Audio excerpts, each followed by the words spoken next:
Is God immoral for killing the Cananites? This is a question, a common question. Let me just start out by pointing out that if there is no God, why is any so-called Old Testament atrocity wrong? This is a question I ask atheists, to which they respond, if they're honest, they'll say, okay, but it's still a problem for your worldview. The next question is this: is God arbitrary, or does he give reasons for judging people in the Old Testament? Is he arbitrary, or does he say, here's why these people need to go? The answer is, they've been doing all sorts of awful things for 400 years, and I've been patient, but now it's Judgment Day. In fact, one of the things the Canaanites were doing is they were sacrificing their babies to the molten hot metal god known as Molech. What they would do is they would heat this metal idol up, then they would put their babies on its hot arms, and the babies would literally sizzle to death. Plutarch, a Greek writer, writes of this, and he says that the drummers in the community, when this ceremony was going on, would drum louder so the parents of the kids being sacrificed wouldn't hear the screams of their own children. Now, on every college campus I go to, an atheist normally says, if there is a good God, why doesn't he stop all the evil in the world? Well, here's an instance where God steps in to stop it, and the atheists are complaining about it. Right?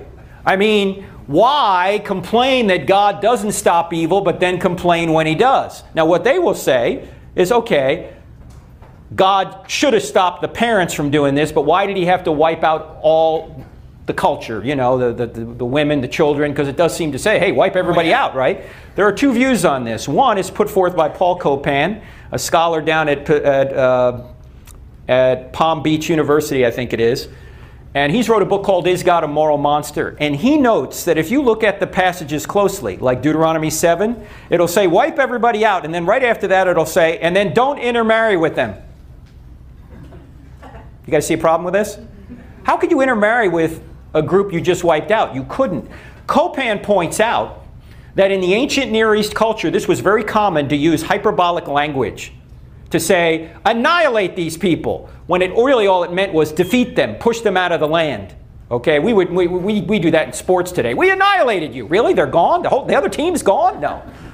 It's an exaggeration, all right? Now, even if Copan is wrong about that, even if these are literal commands, note this: is God committing murder by ending lives on earth?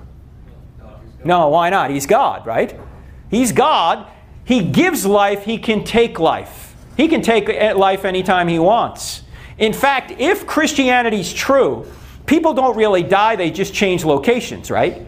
They go from this life to the next life, and God can do that whenever he wants. In fact, God has the right to usher people into the next life, whether they are 2 years old or 82 years old, because people never die, they just change locations. So while it's not fair for us to take innocent life, God can do it anytime he wants. Also, one other note about this. I was at the University of Central Oklahoma. You can see this on YouTube. That's one of the questions. There was a young lady who asked a question, and she said, I can't believe in a God who would do this kind of thing. And so I said, can I ask you a question? Are you pro-abortion or pro-life? She said, oh, I'm pro-abortion. I said, let me ask you a question about that. Why is it that when God plays God in the Old Testament, when he chooses who lives and who dies, he's immoral? But when you play God here on earth and you decide who lives and who dies through abortion, that's a moral right. You see, people claim God can't be God, but they can.